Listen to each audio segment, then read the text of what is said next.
Whenever you ask me for topic Hello? ideas. Hello? Hello. What's up, bro? Welcome to the WUBro podcast with Nery Saenz, Mike Mercadal, and Mike Valdes. We talk movies, sports, pop culture, and it's funny, bro. The way Harvey Dent didn't realize it was a Joker, and the Joker took his mask, his little surgical mask off. Like, it's like he has the face painting. He has the face paint, but he has a surgical mask on. And the moment he takes the surgical mask on, he's like, "Wait a minute, you're the Joker!" And it's like, "Wait, what?" You couldn't tell it was the Joker because of the surgery. And that one little reel or TikTok ruined their. I can never take it seriously anymore. Welcome to the party, pal. And my parents, I swear to God, my parents look at this like when a character from Chicago Fire comes into Chicago PD, dude, that's like Spider-Man being in an Iron Man movie. It is insane.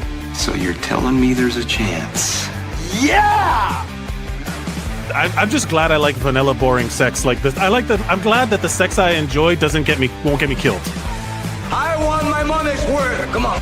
That's how winning is done. Hey, I'm Dave Chappelle, and this is What's Up, Bro.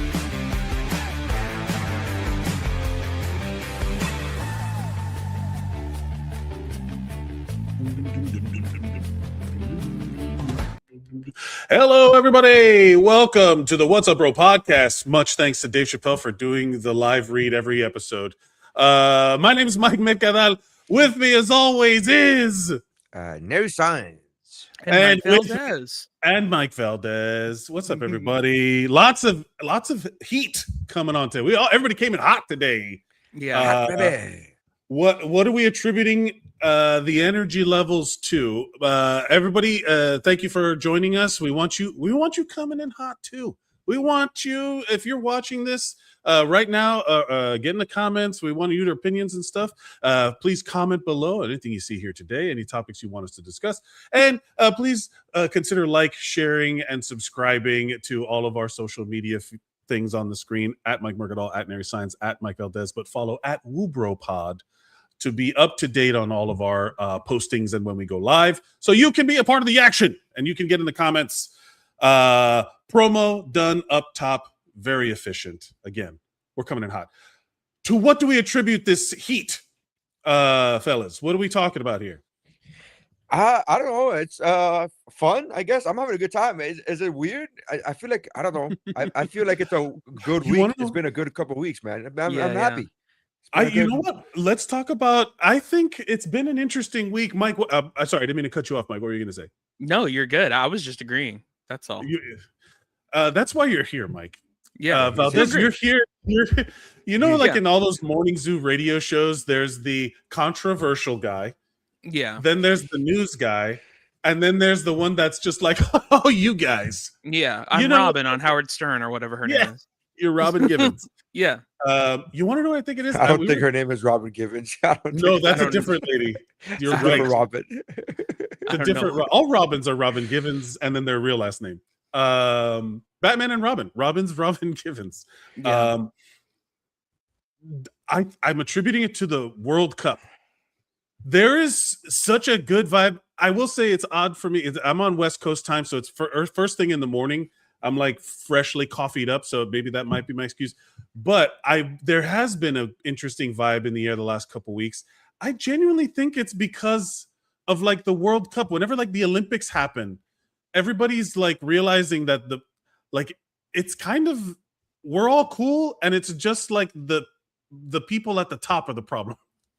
I actually listened to the Dan Lebatard show, and one of the guys on there who's very I guess right up our alley in the sense of where his political stands go. Sure. He went to a World Cup game in Mexico last week, and it was the Colombia versus, I think, Paraguay. Anyways, so he was at the game, and people were asking him "Oh, you're American. What are your opinions? What kind of American?" And then he would be like, "No. I'm the cool kind. I'm the cool. I don't believe in, Yeah. I don't believe in murking people in the middle of the street."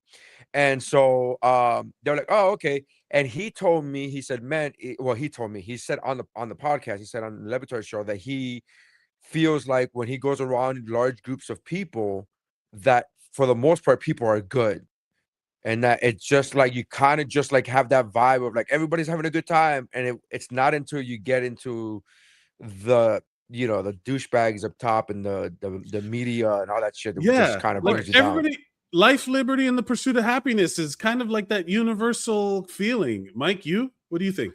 It's true, man. I mean, and it's like that. It's like that with everything, man. Like even down to like, most. I've said this on the podcast before, but I realized recently that my parents are most Americans when they go to the movies. They're just like, yeah, it was good. Like that's most people.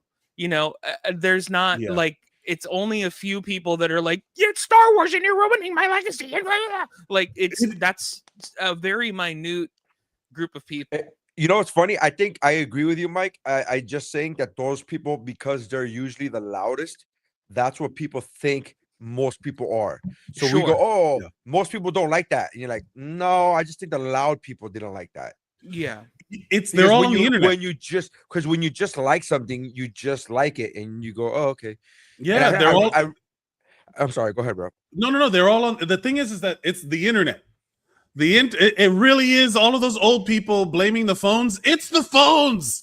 Yeah. It's because if you go out, literally, I've been doing theater and classes and stuff out here, and every day I have to go to this one theater in Culver City downtown, or in Culver City, like the central area.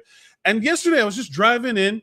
There was a bar showing the game, and I had like such a wave of like nostalgia from when you would go on a random Thursday night to the Grove and you would just see like groups of people milling around, like everybody like hanging out. Everyone was focused on this one thing. There was a bunch of people watching the U.S. play Bosnia, whatever, which also I respect the World Cup for educating us as to the different countries of the world and where they are. For real. Yeah. Sure.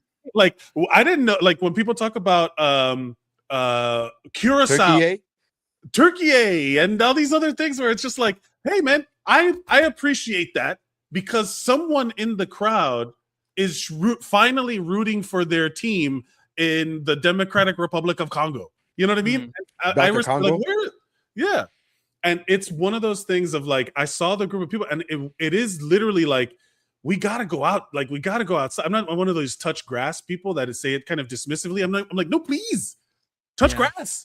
It's fun out there. And I think also my favorite, I saw a tweet. I wish I could credit them, but it was like someone described it as anytime there's like the World Cup or the Olympics, it's like you get to finally hang out with your cousins that you love, but you don't get to see because your parents hate each other. Oh yeah. And I know that feeling where you see or like a group of friends where you're like, oh yeah, man, they were dope. Why don't we hang out more often? And then it's because of some bullshit. Yeah. It's some nonsense. And meanwhile, everybody's like, hey, we're chill. Like, we're fine. You don't have to. You know what made me laugh the other day? I was on the crew TV here on the ship. There was Live Free or Die Hard was playing, which is Die Hard Part 4. Which is that's the one where the Timothy Oliphant is in that one. He's a villain. Yeah. And it's the one where they shut down the internet and they shut down the power grid and blah blah blah blah. Yeah. In the movie, I forget his name. Mike Valdes. What's his name? The guy that played he was the Apple computer in the Apple commercials back in the days. Justin Long. Justin Long. I thought you were going to talk about Kevin Smith, who's like the guru of the internet, apparently, in that movie.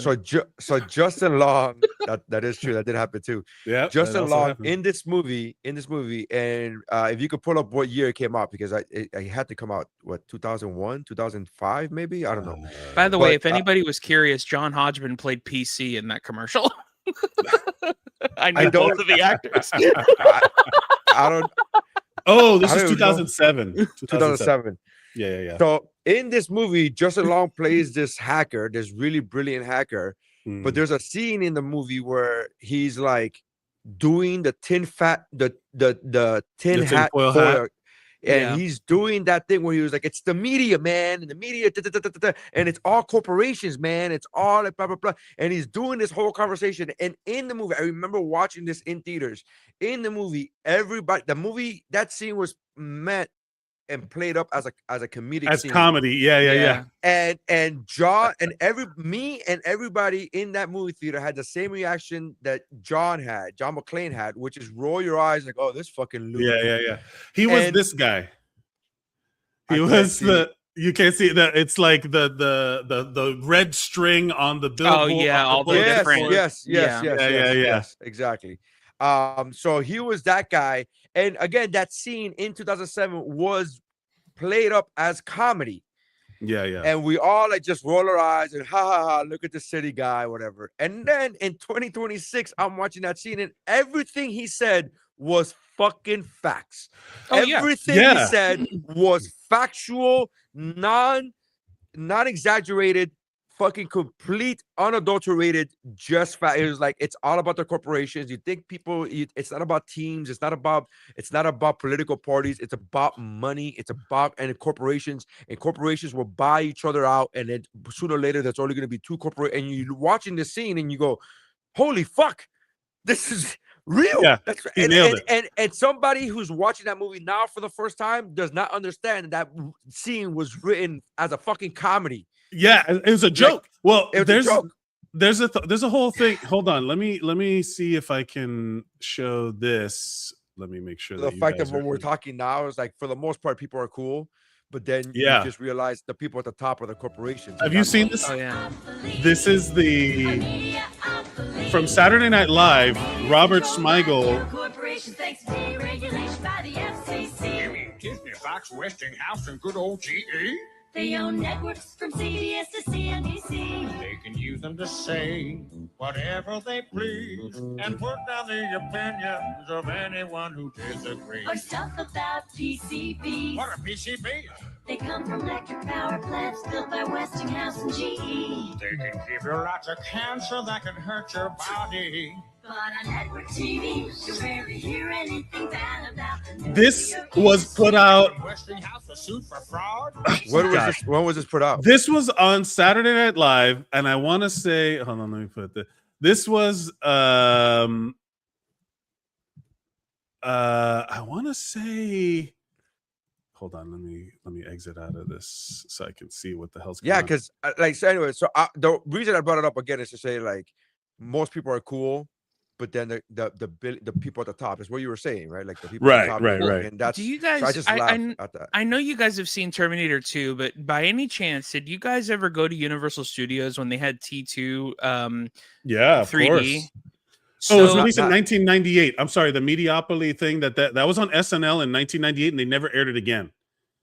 They cut it out of all the reruns. They cut it out of you can't. Why? How come? I wonder why. He's literally saying GE that owns NBC, like 30 Rock was a whole bit about how the whole thing is a fucking scam and run by this giant corporate. Literally, we're in the middle of it now. Like we know it's been revealed that we see all this stuff now. And it's also like, you kind of have to be a little tinfoil hat. But at the time, it's like, oh, these people are the crazies. Like, come on, it's not like that. And meanwhile, at this time, Epstein was doing his thing. Yeah. Trump and Epstein were doing a thing. So it's like, it's crazy like that. They were like, it's funny these now weirdos. Now the tin hat foil people are the people who are like, no. Like, they're the crazy ones. They're like, oh, no, you're the, okay, cool. Right. Yeah, it's Valdes, just whatever. What were you saying? Yeah, sorry. No, I was just gonna say that there was a ride at Universal Studios for Terminator 2. It was a 3D experience or whatever. And in the pre-show, I'll never forget this. I was very, very young. And there's a pre-show video, and it's all this stuff about like, Shaq having a contact that can make him shoot a free throw perfectly. And like, it predicted FaceTime in a lot of ways, where you could talk to your kid from another part of the country, and then a robot will tuck them in and hug them for you, and like all these different things. And I fully remember being in a crowd full of people, and everyone was laughing and my dad said that's the Antichrist. Oh yeah, the religious people love that shit. And it's so funny because in a weird way, you're right. You know what I mean? Like, it's all corporations of the Antichrist. You're kind of right. Like, he was right, but also he did call everything the Antichrist. yeah, that's true.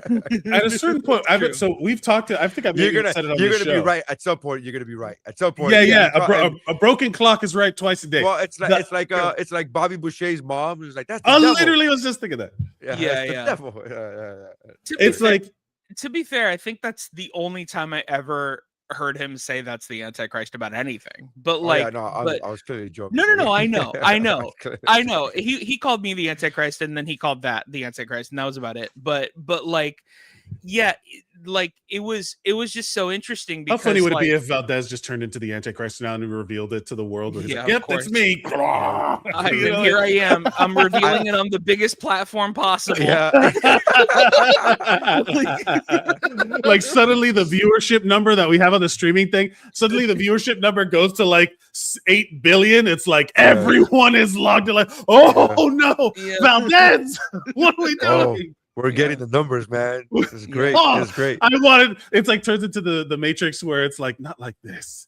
Not like this. By the way, speaking of which, today's the anniversary of Terminator 2. 32 years ago today it came out. Oh, yeah. Still waiting on that nuclear. Like, I have to say, our heart, I'm sending all of this kind of healing energy to Venezuela. My wife's people are good. Everybody's okay. But it was like that Venezuelan earthquake was really, really rough. And the fact that like you can see all of it now. We're starting to like see like you're just more. She's worried. There's like all these earthquakes, and there was another earthquake in Japan, and there was like an earthquake in this other area, and she saw this article about how the San Andreas Fault is like about to explode with like thousands of years of pressure, and there's The Rock tried to tell you. The Rock tried to tell us, and then you guys didn't want to listen. But I had to explain to her, like, coming to kind of bring this all around, is that we were never meant to like know all of this stuff. Like, it's just that it's like when you buy a new car and then you're like more aware of the car, so you see the car everywhere. It stands out to you. We now that she's like earthquake conscious, you're just more aware of it, and it's literally happening all the time. It's just that we did not evolve for this. We did not evolve to know all of these thoughts. We did not evolve to be online. We evolved to go hang out around a group of people, around a fire to keep the monsters away, to tell stories and or watch soccer matches. That's it. You know what I mean? Like we go out, find groups of people, be patient with them, abandon your bean soup theories, and just go enjoy stuff that isn't 100% curated for you, and enjoy it with the people around you, and have conversations about it. Like, talk to the people, because I sometimes wonder crazy. if you Mercadal would strive or how you would do if you were actually to time travel. Would you be able to fit in, or would you be like, no, I can't keep my mouth shut?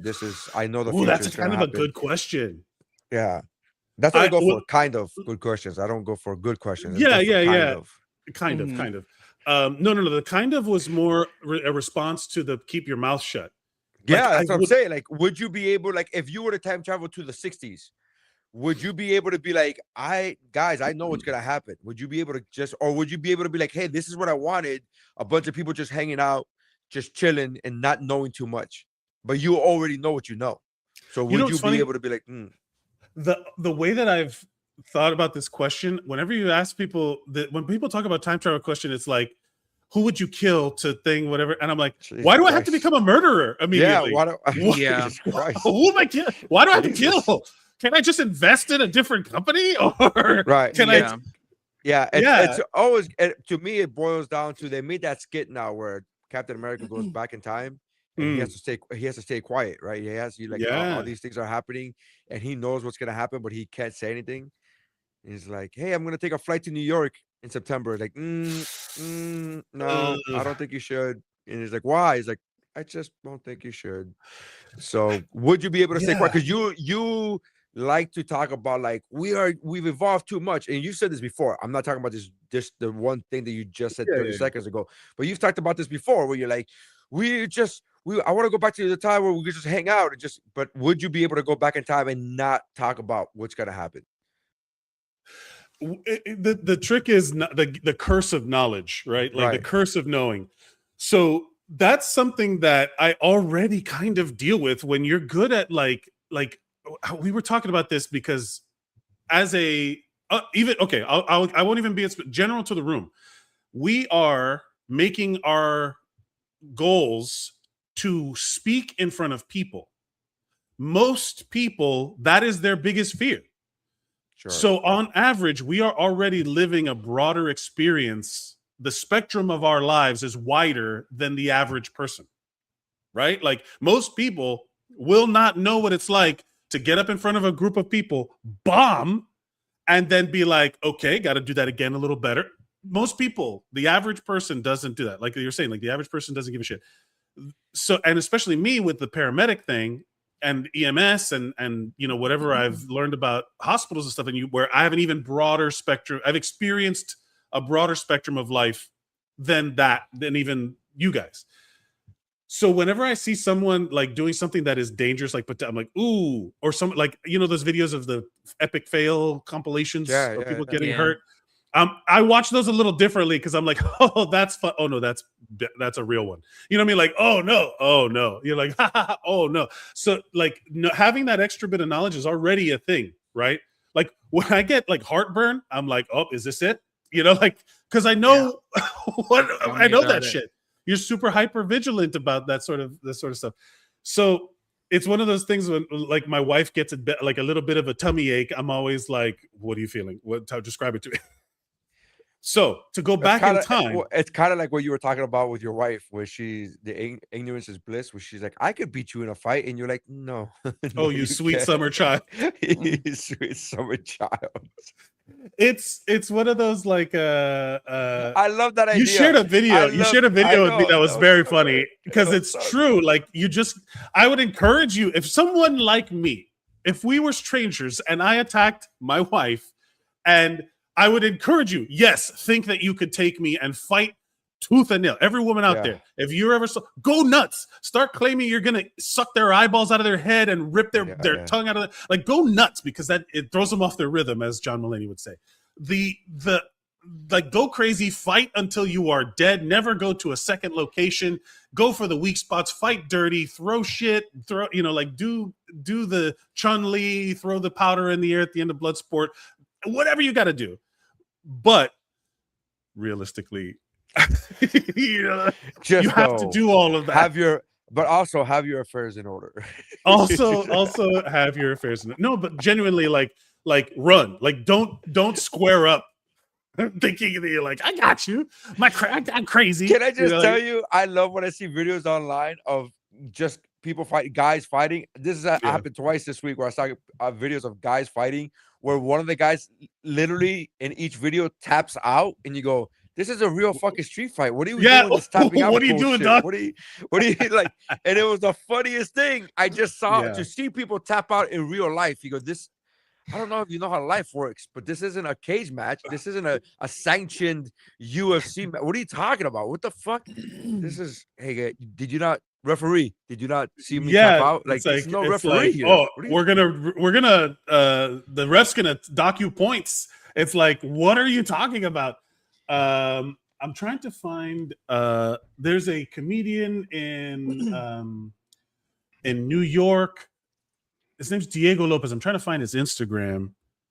That he does a thing called No Violence, KNOW, where he breaks down videos of street fights, because he is a professional. He fought MMA. He's a MMA instructor. He's got like a black belt in Brazilian Jiu-Jitsu. He had a title at one point, and he God, what the hell is his Instagram? It's all right. But anyway, he'll go through and he'll break down. Yeah, do a little. I'm gonna look him up. I'll tell a story. I remember one time I was at a festival and I saw Kendrick Lamar. I'll never forget this, where there were these two women. I don't even know how this fight started, but there were these two women, and I guess one bumped into the other, and they just didn't like the way they bumped into each other. So one threw her beer at the other, and then they were like, "Bitch, bitch," and then just pulling their hair. And then there was a guy with braces and a lisp that I can't even fathom. And he was like, "Kill, kill, kill," going like that. And finally the one to my right was like, "I'm gonna end this fight," and she just took the girl's titties out, and it was the funniest thing I had ever seen. Yeah. Unfortunately, that does and the work. and the guy with the lisp was like, "Excuse me, your titties." That's so funny. Dude, God. it was the freaking funniest thing. Like, I lost this fight, but I'm gonna take your titties out. Like, that's hilarious.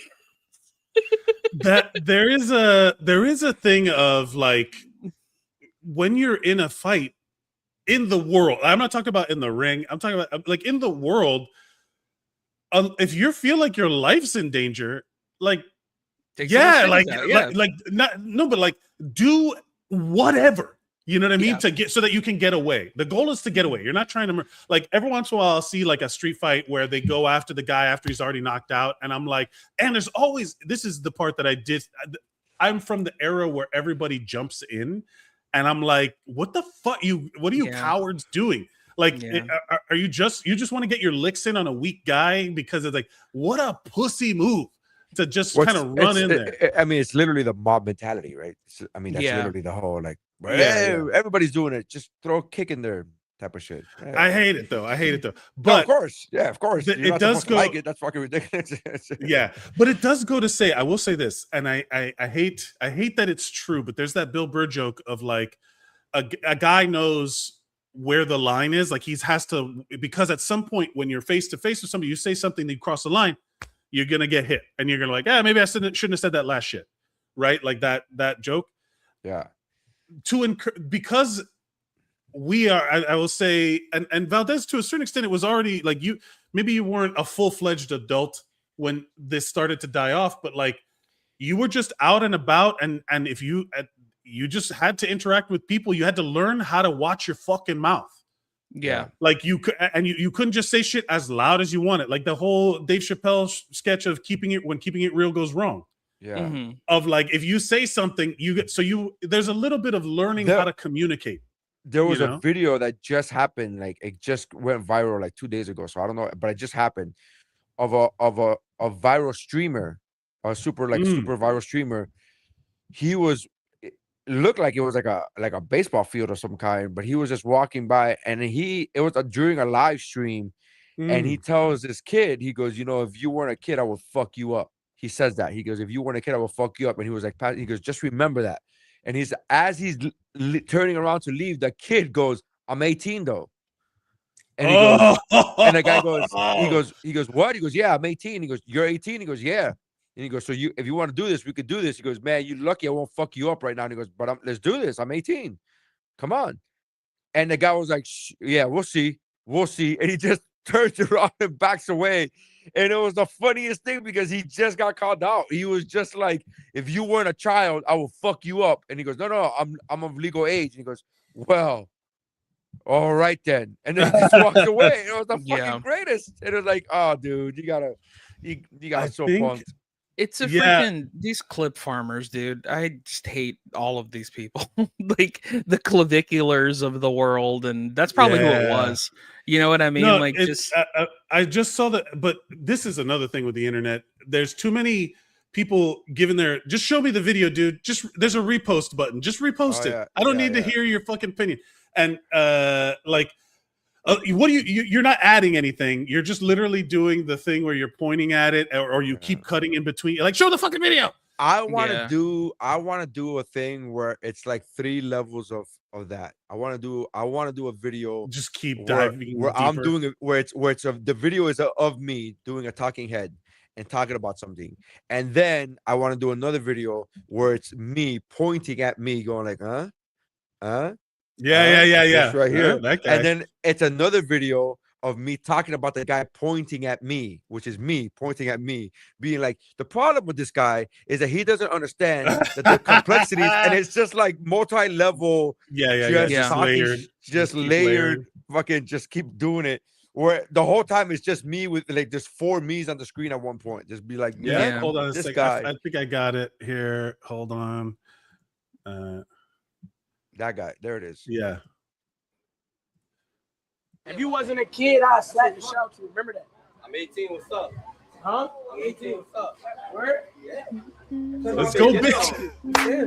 That's what you want to do? You can do that. All right. I remember you said that. All right. I'm just, all right. All right. You 18.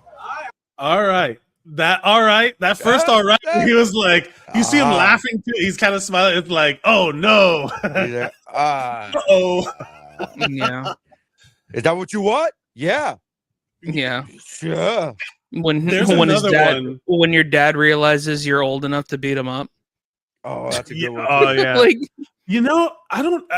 I'm thankful for having the parents that I have where I don't get that like wanting to fight your dad. I never really had that mentality. no, me neither. Yeah. That feels like some real white people shit, but also like I get it, like some dads are shitty, but I'm thankful that I never had to have that feeling of like I love my dad, like Yeah. Of course. Like- I've seen, now again, these are all televised, these are all scripted things, but I've seen a lot of shows or movies where like the person has a shitty dad, and then when they get older they finally physically confront their dad.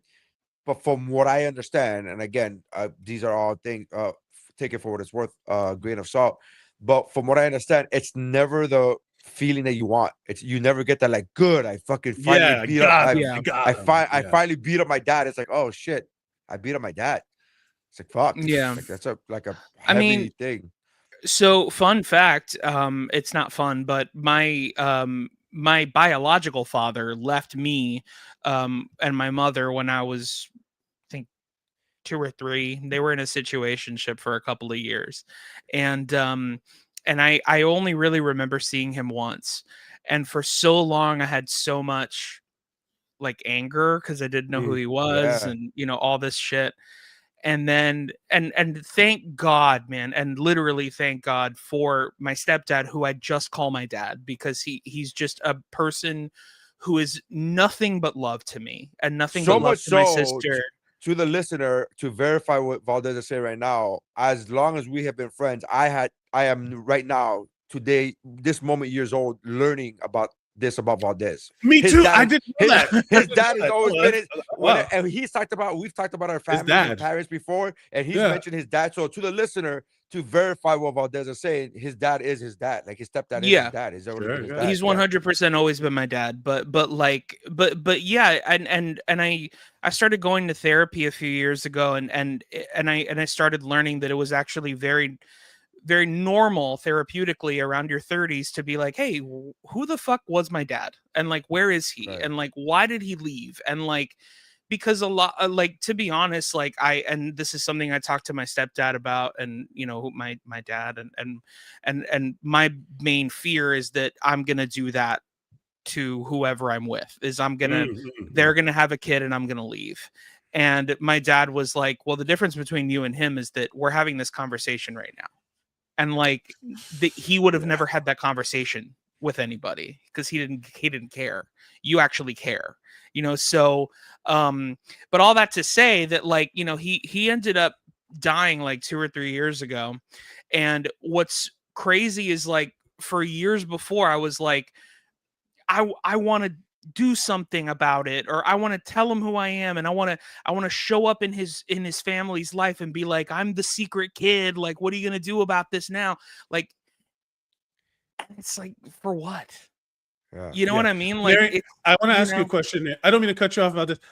How many jokes are you holding in right now? I have so many, like, so many. I know it's heartfelt. It's not jokes. It's not jokes. It's references, because I'm a movie person. So in my head, I think about all the movies that's happening. So as Valdes is saying, like, I want to show up to my dad and be like, I just thought of like a Drumline, where he Yeah. showed it Yeah. to his dad. Like, I just thought of like, so it's not jokes per se, because I don't think it's funny, but I do have movie references where I'm like, oh, like in that movie. Oh, like in that movie. This, but I'm not 100%. sure. I'm not, Valdez, I love you 100%. for sharing. I love you for sharing this, being vulnerable with us. But also, we're on a podcast, and I'm gonna I want to make jokes so bad, but I'm like, You can. I don't care. First of all, and then the first way to joke bring I it wanted down, to- Valdez. Way to bring it down. We were talking about the global joy of the World Cup, and you're talking about your dad. The first joke that I thought of as he's saying this, the numbers of viewership literally went up. Like, if you notice that number, we were at zero Wait till viewership. Wait till I reveal what I got. Wait till Yeah. I reveal that I'm the Antichrist. It's gonna Yeah. be crazy. Stick around. Big reveal at the end of the show. Bro, here's the thing though. Like, I don't care. Make jokes. And here's the better thing. My dad doesn't care. He's dead. So I was gonna say I want to do something. I want to show. I want to piss on his grave. I want to. But also the secret. So this is also because of the nostalgia bait. This is why I miss all of the fucking Ricky Lakes and the Jenny Joneses. Because you could have done it on TV, and you could have manipulated the shit out of those people in some way to have that reveal happen on camera with fucking Ricky Lake was such a good show, man. Ricky Lake, dude. I loved Ricky Lake. Man. Dude, but there's fair. a meme I've been seeing recently that's like, I want to bring the Rosie O'Donnell show back. Yeah, she's like shooting koosh balls at people again. Dude, I would be so happy if we brought Rosie O'Donnell back, especially because of how much Trump hates her. Like, it would just be hilarious to have her back. It reminds me of put her in Colbert's spot. Like, that would be good.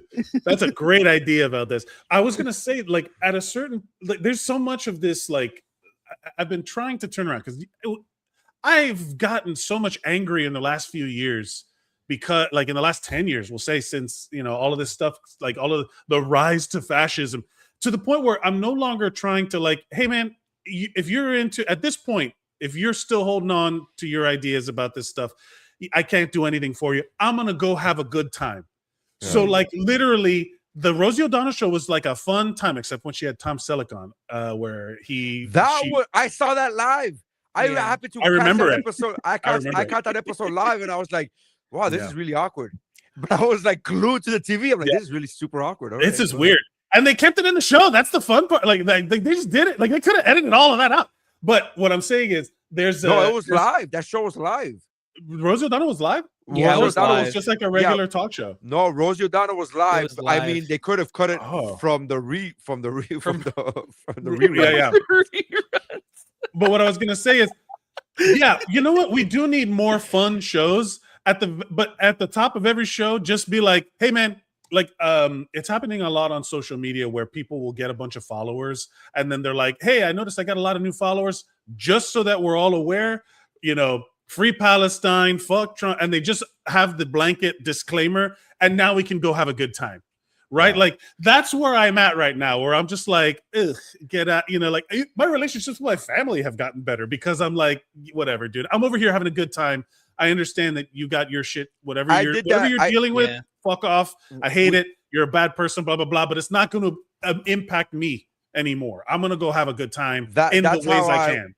That's how it was year one of his first presidency. I remember having this feeling of like, and I'm not what's the word I'm looking for, an anxious person, and I'm not and so by nature, so I remember, like, for a good, like, 6 months I was in this, like, anger mode where I was just like, everything was angry. And I remember that year, at the end of that year, Facebook came out with a word bubble thing where you could just leave it. Well, where you could just post, like, the most the words that you use the most came up in this word bubble thing, and this word salad, word cloud, and word cloud. Word cloud. And then the bigger the word, the more you used it. And the shit that was, like, really big was like Trump and like this, and like really, like, angry, aggressive words.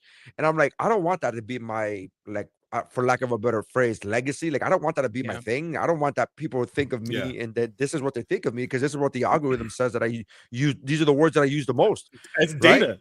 And it's I'm facts. like, and then I'm just like, yo, I don't want this. And I remember after, like, year one, during his first presidency, I was like, yo, I'm out. I can't. So I remember, like, I made a thing about back then. It was Facebook, and I remember thinking, I was like, I'm not talking about politics anymore on Facebook. I'm not doing it. I'm just gonna fuck it. I'm just like, and a little bit was of like turning a blind eye to it, but the other part was turning like I'm trying to save my mental health. Like, we're looking back at it now, like I'm just like, dude, I'm just gonna be we me. came at it from different points of view, but it was all of the, because for me it was all that I'm not crazy. Yes, I'm not crazy. That was my whole thing of like, wait a minute, you're saying something that I can demonstrably prove to be fucking wrong, but you're still leaning into it. And then when COVID happened, it was like a like a reboot of that, of like, no, I'm not like, what are you? Yeah. And I can't get through to you. I can't get through to you. And you know what it is? You are the meme of Will Ferrell in Zoolander, where he's like, I feel like I'm taking crazy pills. I 1000%. I felt that shit to my core. Yes, and also, I Yolanda's know. watching. Yolanda, she says, "I'll do it for you, Nery." Posting on Facebook. She was. Boy, do they! I like and reshare her shit so often. I'm like, it's her and Dio Hughley that I reshare the most. What a 6 degrees of separation. That's hilarious. Yolanda's the fucking best, dude. Yolanda's the best, dude. She's just the best. But yeah, it's really funny. I mean, look, some of the memes that are going around. We talked about it before the show, but we don't get to politics here, but like we do, but kind of in the zeitgeist of pop culture. But pop culture and comedy. I try to make comedy, it funny. we gotta make jokes. Man. We gotta be funny. Again, talk about having a good time, and I feel like I'm not taking crazy pills. It's crazy to ignore it. You know what I mean? It's crazy to pretend that it's not happening. But also, we talked about it last time. You weren't here, Mercadal. You weren't here. Valdes and I, where I saw this meme where it was Venn diagram, but it was of actual DVD discs. And it was, we are in here right now, and we're in the Venn diagram of The Matrix, Terminator 2, and Idiocracy. Like, this is, we're in the middle. Like, this is, and it's so funny because I'm like, this is like 110% exactly where we are right now. This is stuff. I mean, it was funny, but also kind of worrisome. It was like, holy shit. Yeah, it's like, I would add the movie Her to it. Yeah, we are in the movie. Because Vanessa people says, are hi, having boys. sex with, hi, Yolanda. People are having sex with their phones, and everybody's got a mustache. Anyway, so I was having sex with a desktop computer, so not to be a hipster about it. Hey, so I had to struggle for that shit. So check this out. The other day, I got an ad. Speaking of her, speaking of this, Valdes, I got this ad for a sensual app where all they do is talk dirty to you, and I'm like, and I'm like, that does sound like fun. And then it was this thing where I was like, do I want to download this app? And I'm like, this sounds like, because they call it audio porn or whatever the fuck you call it, whatever. And you're like, I never saw myself as an audio person because because I have visuals. Because Watch Nery suddenly. It's like, Nery, why are you buying $6,000 headphones? Yeah, and it's like, what?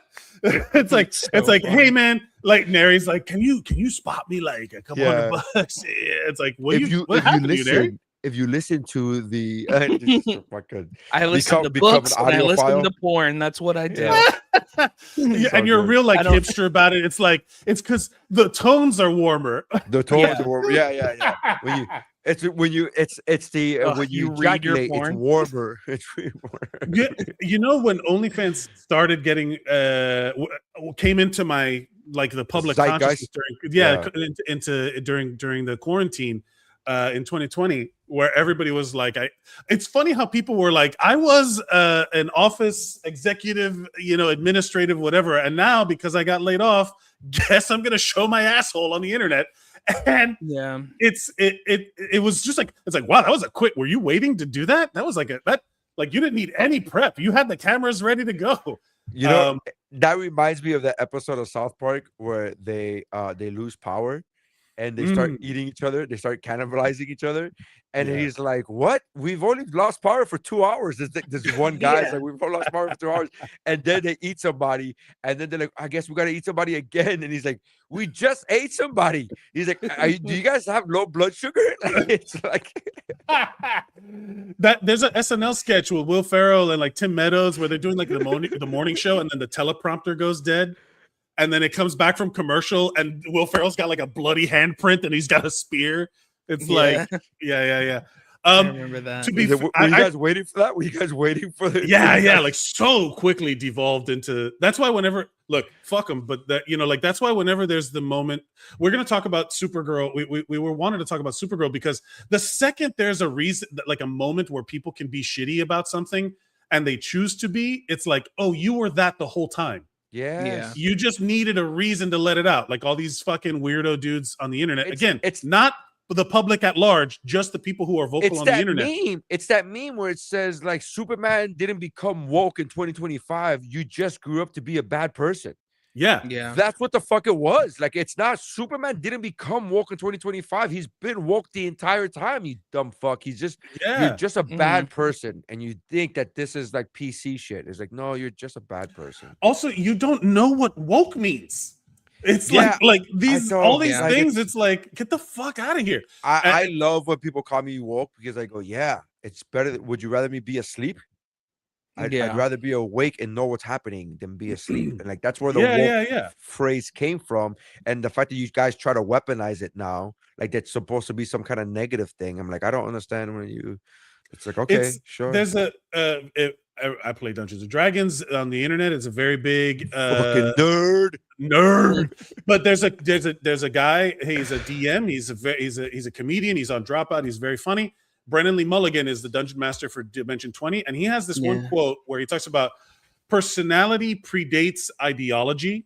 Before you were a fascist, you were a racist and an asshole, right? Like you just have a better label to put on it, right? So like what we were talking about, these ideas of like how quickly someone turns to this stuff. It's like, well, that's been there the whole time. You just needed permission, and I think that's what's happening a lot. Is that they collect like having the shittiest people on earth be able to communicate with each other without someone audibly in the group going, "Hey man, fuck you, dude." Like there's always the wild card in the group of friends. We grew up with them. We had to learn how to tolerate them, but they also had to learn how to like shut the fuck up or get excluded from the group. Now there's no exclusion because you can always find some shithead online to be friends with. It's the Hot Tub Time Machine where he's like, he's an asshole, but he's our asshole. Yeah, it's everybody used to have one of those where like the guy that was the one that you did not want to come up and talk to you when you were talking to a girl, because the second that guy shows up, you might as like whatever, he's gonna ruin everything by saying something fucking terrible, like hi, whatever, and he's like that scene from that was Silent Bob. He's like, you ever had a fat guy lick your asshole? He's like, yeah. You ever had your asshole licked by a fat man in an overcoat? And then she turns around and he's like, no, not. But back to the OnlyFans thing. I genuinely, and the $6,000 headphones, I'm going to do this thing because I wanted to do it. I'm going to just do an OnlyFans where it's me saying horny things into the microphone, but it's like your dad being proud of you, or like you can get through this. Like hey slugger. Positive affirmations. Affirmations of like, you just tell me, you just like guide me, and I'll just have a conversation with you. Like, hey kiddo, I know you're having a rough day. Like that kind of thing. It's like if you ever need anything, you just reach out, man. I'll give you I'll get it. How much? Yeah. Valdes, baby. First customer. Valdes. But yeah, it's just me whispering sweet nothings into the microphone, but it's like... Dude, I swear to God. Oh my God. I had a dentist call me slugger once, and I was like, that's the best dentist I've ever been to. I swear to God. It's like, all right, it's like, all right, slugger, be sure to keep brushing your teeth. And you're like, okay, dad, I love you. I mean, I was like, I'm 35. was like, why do I care about another man calling me slugger?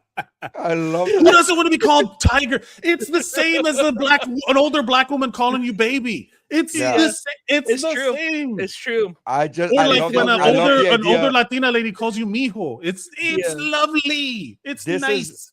This is This is much, why I love the World Cup. I want to learn those This is- things from Cambodia or whatever, you know? This is how much we are comedians. If for the listeners and for the watchers, the viewers of the show, this is how much we are comedians. We had one member literally divulge his deepest fucking feelings and fears to us on the show live, by the way, because we didn't know this preemptively. No.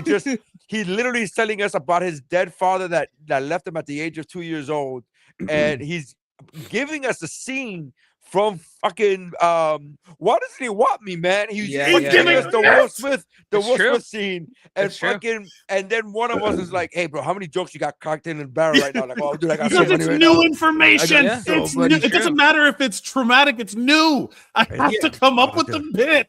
I got it so much. I got so many locked and loaded right now. It's so I mean, funny. It's hilarious. I have jokes too. Like that's the only way that's the only way we get through it. Like if you're not laughing, you're crying. So like why not make yourself laugh or make other people laugh? That's always been my motto. You know? It's so much. Like I again, new information to both of us. We're like, wow. So Yeah. So he's not going to be coming on the podcast. Okay. Yeah. Okay. All right. How great would it be if all of a sudden I clicked on one of the comments and it's about that from beyond the grave? From beyond the grave. That'd be so funny. Like, Dad, get back down there. Where he's just like, it's hot down here. Que calor. Yeah, que calor. That's so fucking funny. Oh my god! When did you find out? When did you find out that your dad wasn't? That your Dude, stepdad wasn't it's actually the funniest part of this whole story. My mom never wanted to talk about my dad ever, and the day he died, she couldn't have been happier to tell. Wow! So you just found out 3 years ago? You found out 3 years ago? Like maybe I think the longest 3 years ago, but maybe 2 years ago, around there. Yeah, it's pretty recent. Wait, hold on. You found out that your dad wasn't your dad 3 years ago? Oh no, I knew that my dad wasn't my dad my whole life. Okay, I knew that that's what I'm saying. When did you find out? When did you know, like, oh, this is your stepdad, or when did you know, or when did you know that I met my stepdad at the church where my mom was taking me, and that's how they met, and they fell in love. How they. Oh, so you already. Okay, so how old were you when they got together? I was probably 7. All right. Yeah, 7. They got right. married when I was 9 or 10. Right. So you could. So all right. So it wasn't, because in my mind, for some reason, they like he stepped in right away, and then it wasn't right away. You were none the wiser type of deal. No, it wasn't right away. She did a Tarzan swing from like real dad to stepdad. There was like one vine to the next. Yeah. No, I didn't call his mom a whore. I was just saying, Jesus Christ, man, take it easy. I just said that he stepped in. Right? I called his mom. I didn't say that's what you said. I was making it. Yes. Okay. Yes. Don't take credit for my insults. What's really crazy, I have a bit about this actually, is like my dad has always Guess what about this? I got a bit about this now too. Well, my dad has always been really cool, and this is something Nery does know. Mike, this might be the first time that you're finding out about this, but like my dad is really cool, and like before him and my mom started dating, I was actually friends with him. Like just like he was just a guy at the church, you know. He was the cool guy that knew how to skateboard, you know. And like now he's in his skateboard stepdad. Dude, my dad is in his 60s. He can still do a 700 or a 500. I'm sorry. Like on a half pipe? Yeah. It's insane. Wow. That's cool. He is a cool dude. It's like the bit is that I hate that I don't have a stepdad that I don't like, because he's cooler than I am. And like it's really annoying that I try to be like, yeah, he's my stepdad and you know whatever, but like he's actually just this like really cool guy that like has a big heart and like does all this stuff. Yeah. You know, whatever. You're the kid from the Sandlot. Yeah. whose stepdad Yes. is Dennis Leary. Dennis Leary, but Dennis Leary, the cool guy, not the douchebag that he became. Yeah, later on. yeah. The character that he plays in that movie, not the Yeah, actual asshole that correct. he is. Yeah, Yeah. correct. Yeah. So, but yeah, my dad has always been like the cooler person, which is really, it's really interesting. But yeah, like he's, I even called him a couple of days ago. I called him because we were on the group chat and I was talking about how my dad can still do a 500, and and I haven't seen him on a skateboard for a while because he works a bit. And I was like, next time you get on a board, I'm gonna film you so I could send it to my group chat. And he was like, okay. And I was like, do you think you could still do it? And he goes, yeah. Like literally, like he didn't even think about it. He was like, yeah, that's like, so good. It's not even a thing. Show, That's Mike, so funny. Mike, quick, show the clip of me on a skateboard 3 years ago. Oh. I was desperate to find the clip. Yeah, dude, fuck, it's so good. Now I gotta find it. Dude, I almost want to show this clip because so I'm going to. Dude, oh my god, just his form on the skateboard makes me so anxious. You look like you are going to fall and eat it so hard. By the way, that was me prior to getting on.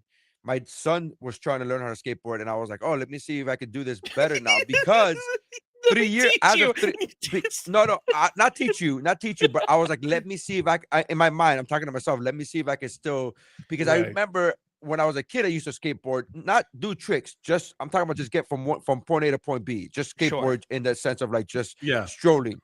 And I was like, let me see if I can still do this. So 3 years ago, I was like, let me see if I can still do this, because I was super proud of myself because I already had at that point lost like 80 pounds. So I was like, let me see if I can do this. And that's this is Nery 3 years ago, 2023. And I want to say that, look, I am so I just flinched for you. As somebody who has fallen on a skateboard and broken my your left leg would have gotten blown off if you fell.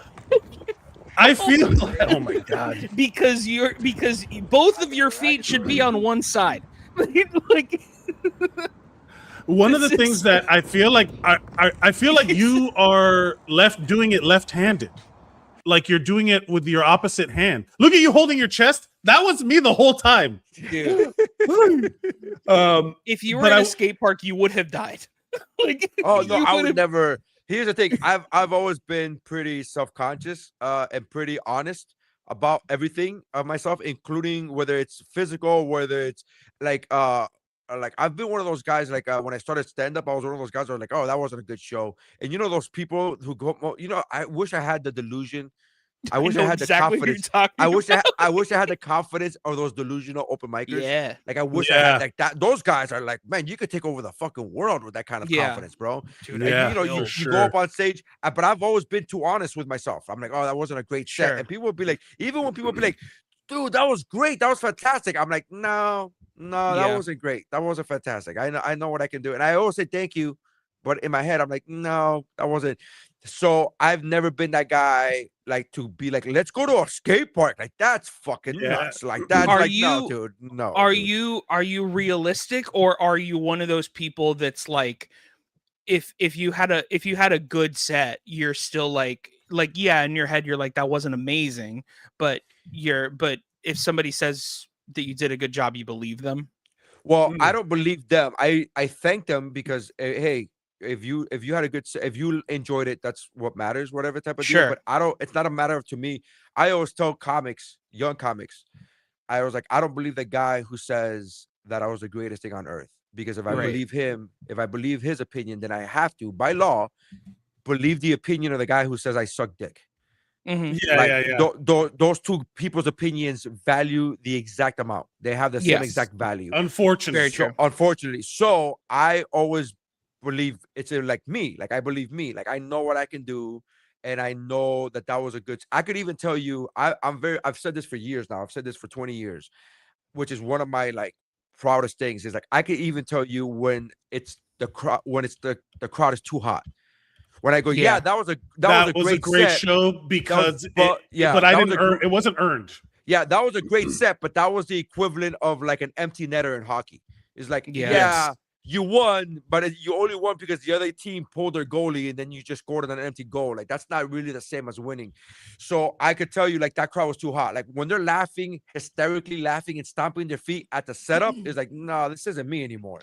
Yeah. This is now some energy has taken over the room where I'm just now like, okay, Dude, I was just thinking about this yesterday. I thank God that I got into stand-up comedy because it made me learn so much about myself.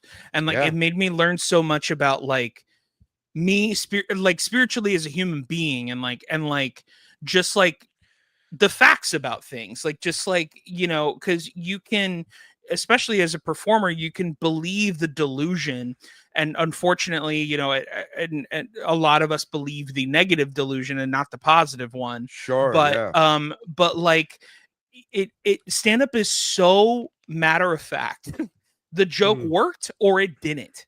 That's it. Like it is just like and so much so I love it so much because you get the instant instant results.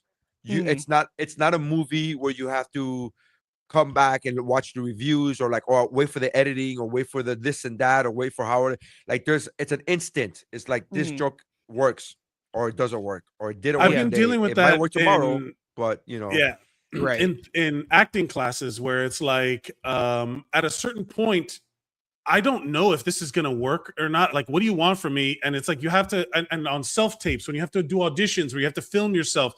Is this good? Is this good? Yeah. In comedy, because in both stand-up and in improv, like when you're doing an improv scene that's bombing, you know it. It is like, it is rough, dude. It is not great. And that feeling immediately teaches you where you're like, oh no, I have to correct this. You know what I mean? Like I have to do, if I'm going to keep doing this, I have to fix it. You know, like I have to, and that's a thing that I think you have to be introspective. You have to be willing to say, oh, well, I guess you have to, like you were saying, like I have to accept all opinions, right? If I accept the guy that says I'm great, I have to accept the guy that says I'm shit. If I am like, I hate when comics get off stage and they're like, man, that crowd was garbage. And I'm like, no, you were garbage to them.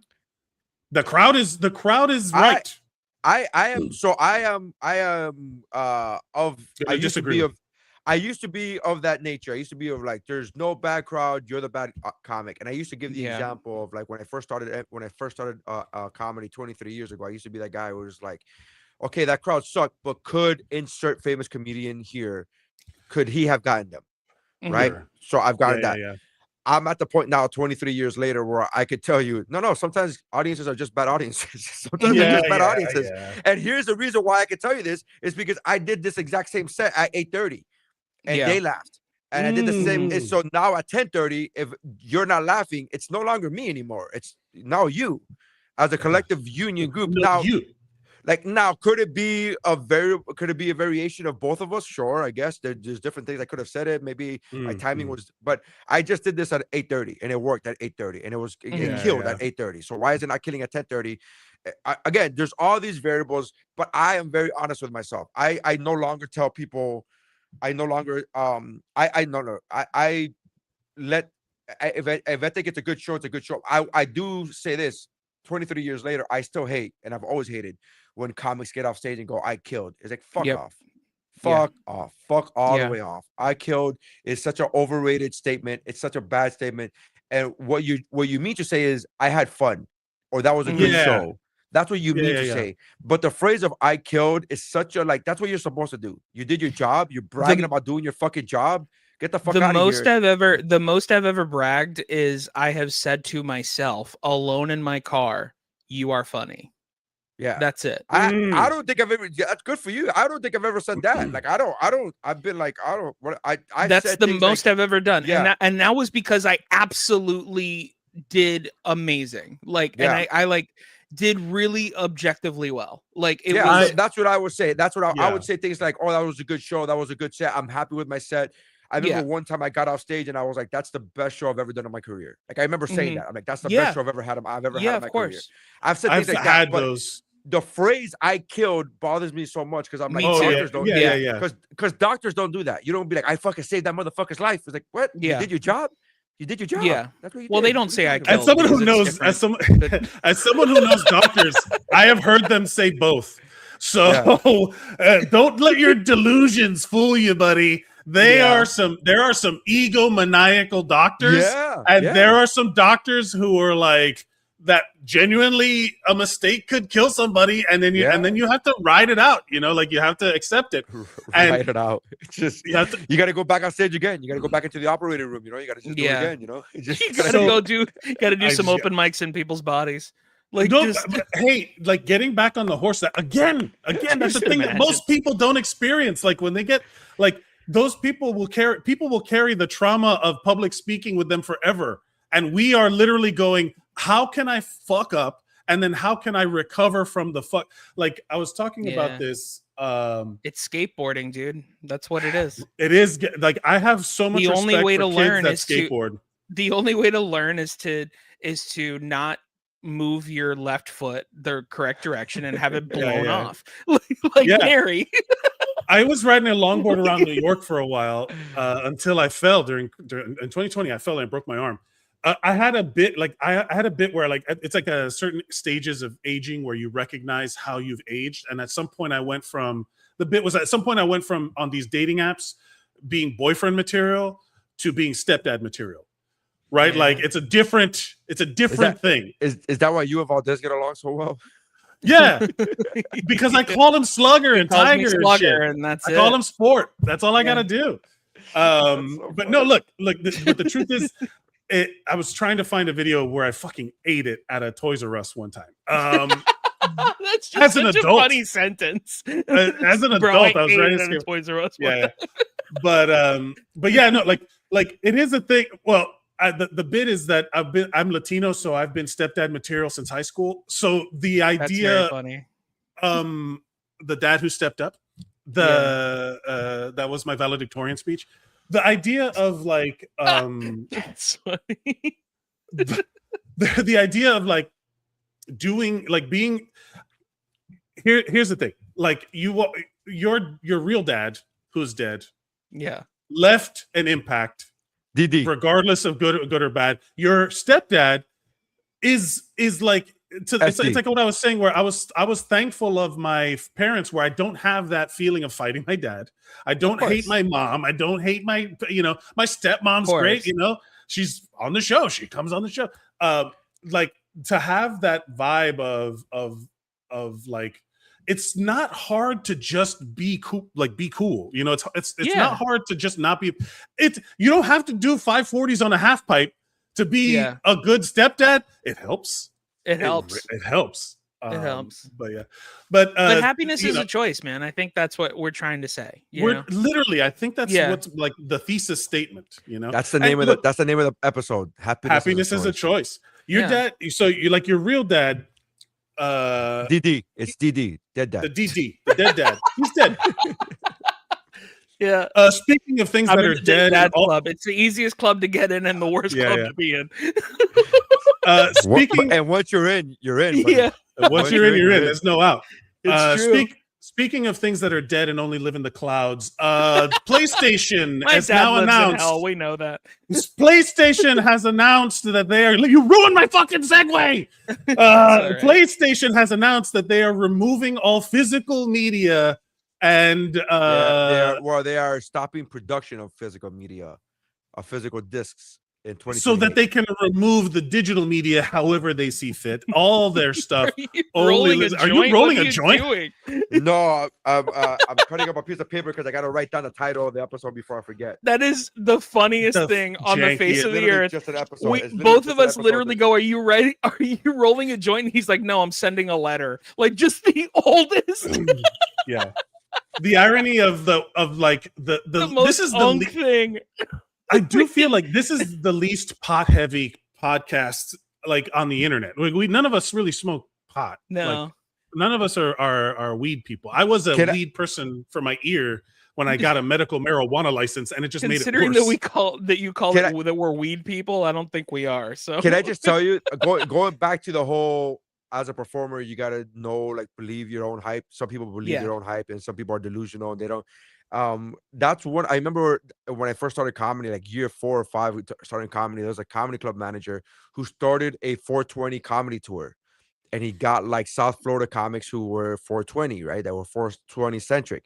But the tour was only labeled called 420 comedy, and it just had people that smoke pot or whatever. But the jokes themselves were not like pot centric. The idea, the theme of the show, of their sets, it wasn't like, hey, we're doing this 420 tour. Can you come up with 420 jokes? Can you come up with pot jokes? They were already like, just do your jokes and then they tour. And then I remember one time asking if I could be on the 420 tour, and he was like, but you don't smoke pot. And he was like, yeah, but who gives a fuck?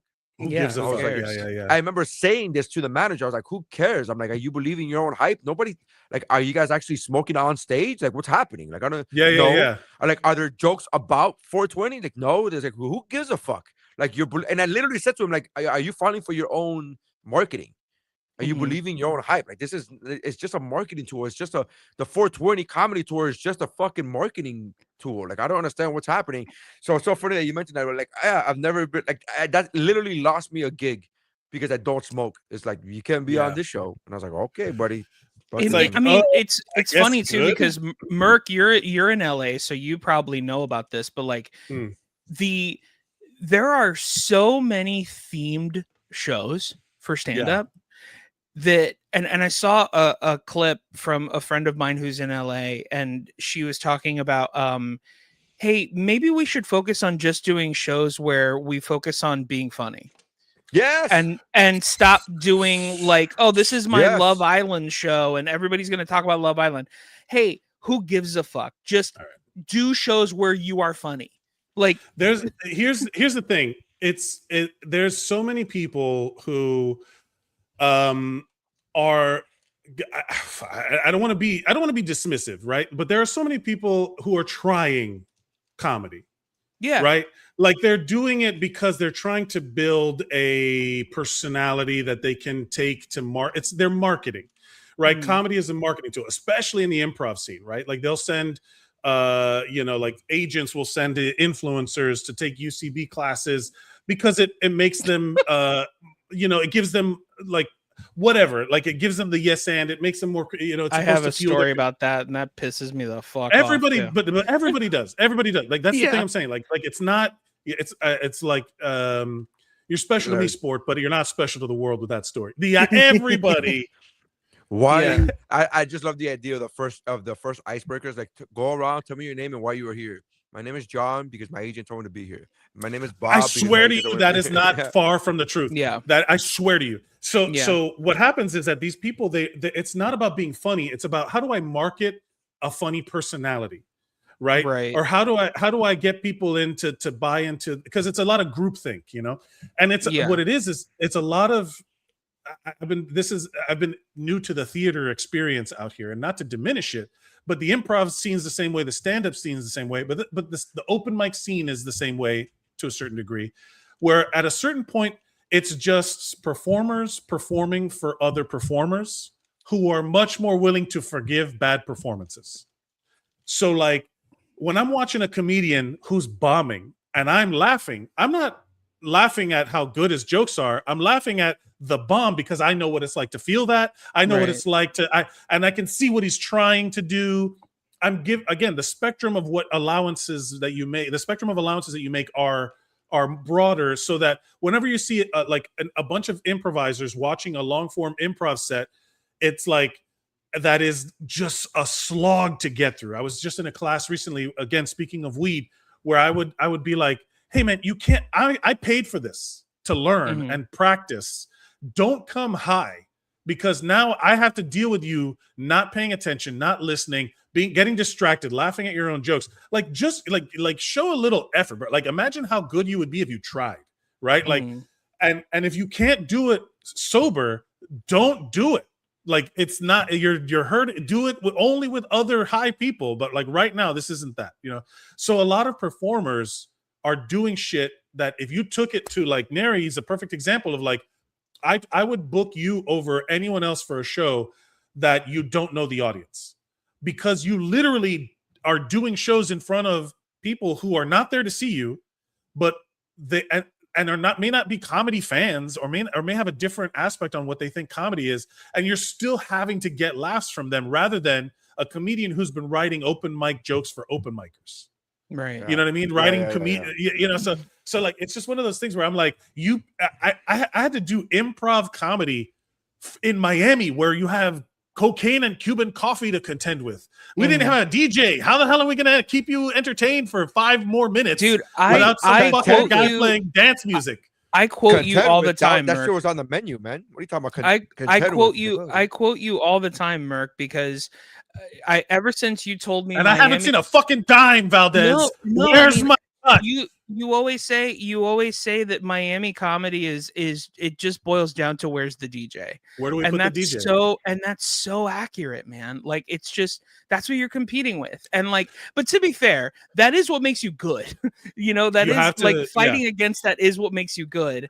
But 100% my point. But the idea of you have to, where do we put the DJ? They don't want to be good at comedy. They want to put on a good show.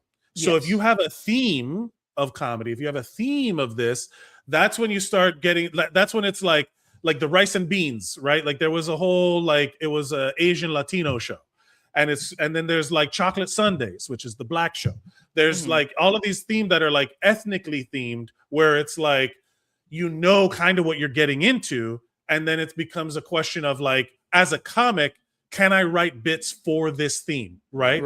420. Can I write like you could have absolutely done weed jokes as the anti-weed guy, and people at a weed show would have laughed. Whoever booked that show was so short-sighted that they couldn't see how to actually make their show better.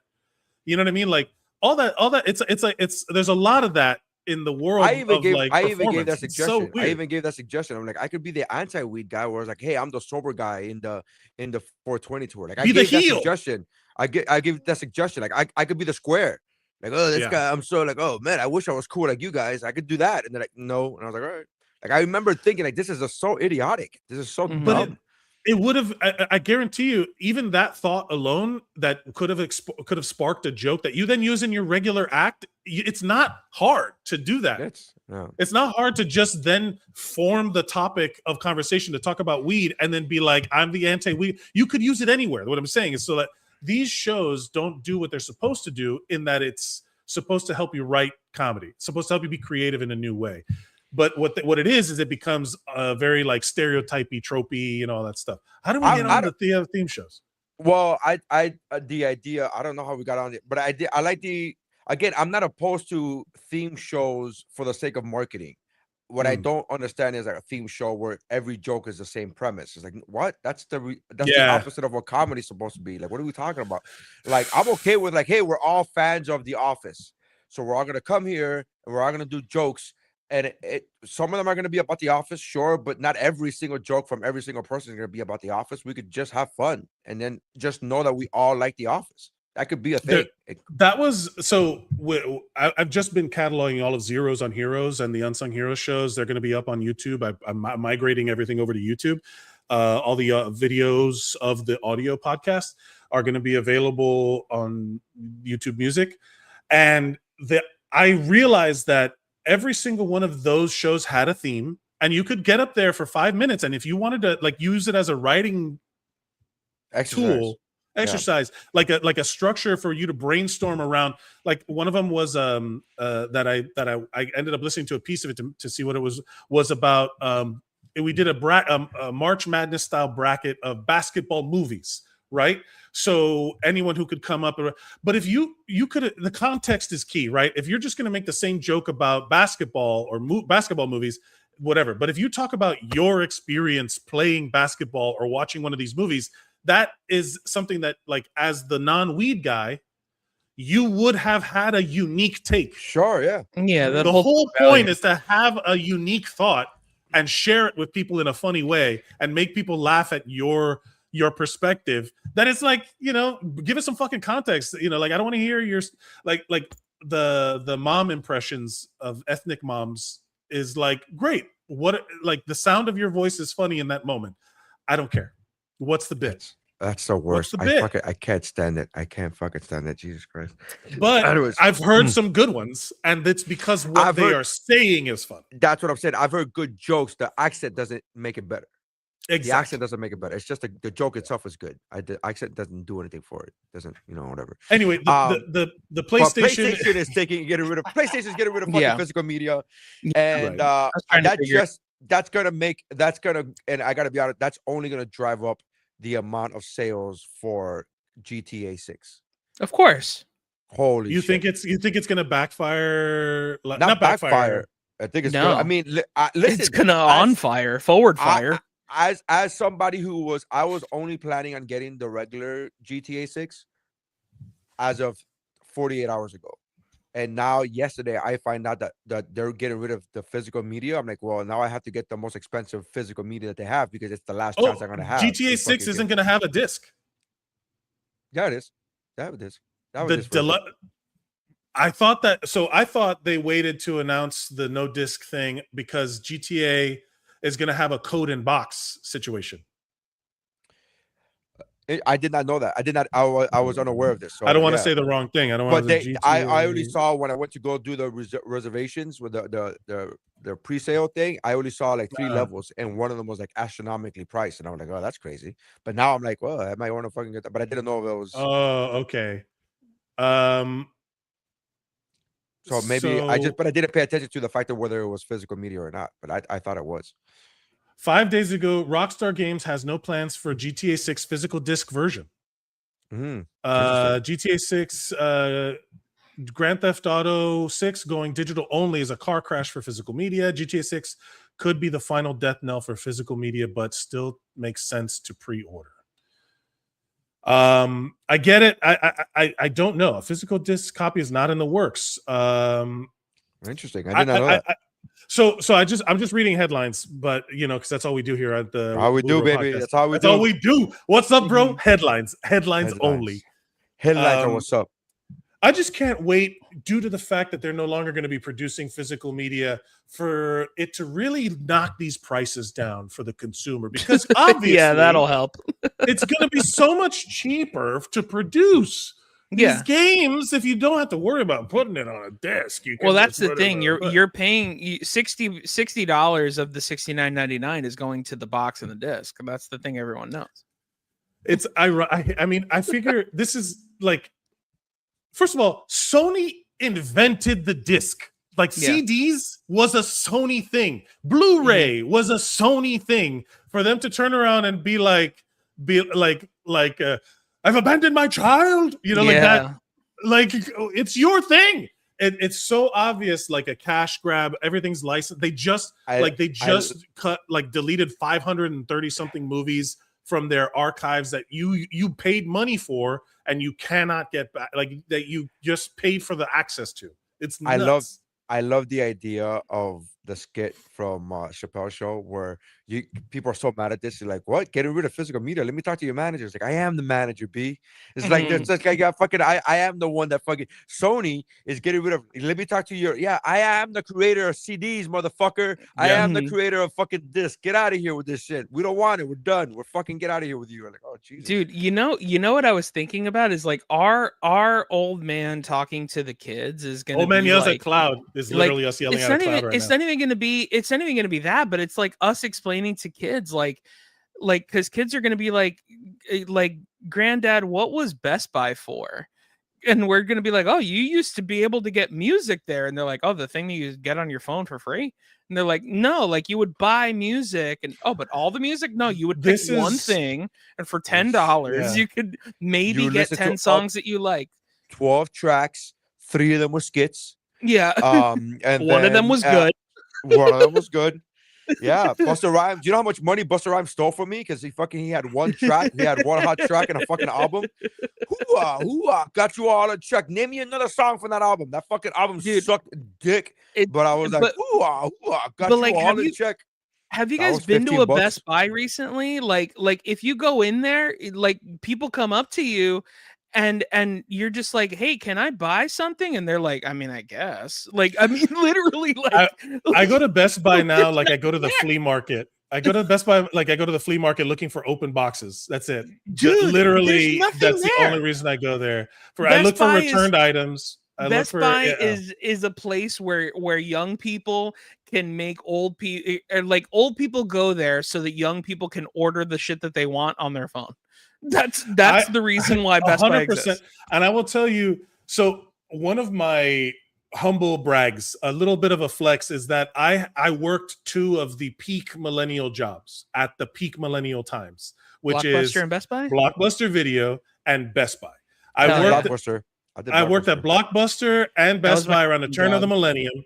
I was there for Y2K, and I was there when Best Buy had the big displays where you could play Tony Hawk Pro Skater, and I was like the best. And like I was there for like the peak box store era where Black Friday was a thing, and you had to go. I worked in the PC home office during that PC boom when like broadband internet. Talk to me about the dark magic. I was there when it was created. Don't cite the deep magics to me, which but that's the thing, is that those are like, it's hard to explain because millennials are in that weird thing where we actually had to know how our technology worked. Mm-hmm. And because before us, it didn't exist, so we had to teach the people older than us how to do it.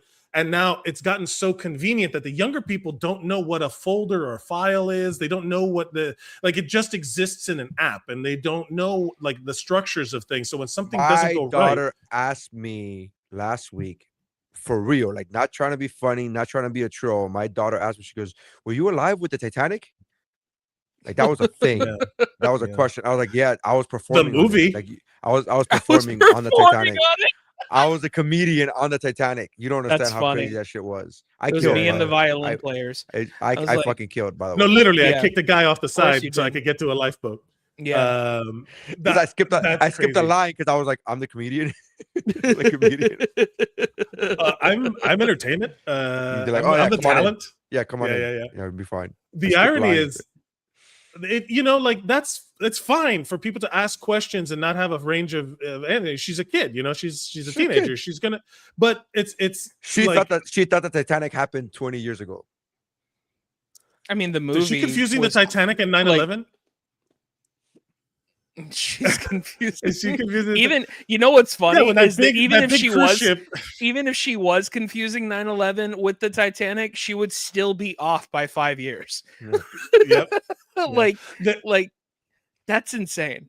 The thing is also there's another thing that's happening a lot with AI. Like, again, technology advancing is that they want you to not have access to the things that, like, if you go, there's a TikTok account, or I don't know what platform it's on, where this girl, she's got like old computers from like the 90s, and she like plays these old games and shows these old things, and it's got all the clicks and whirs of the old computers. It's beautiful. Look, I jerk off to like the whatever you do with the audio stories. It's me with the old computer noises.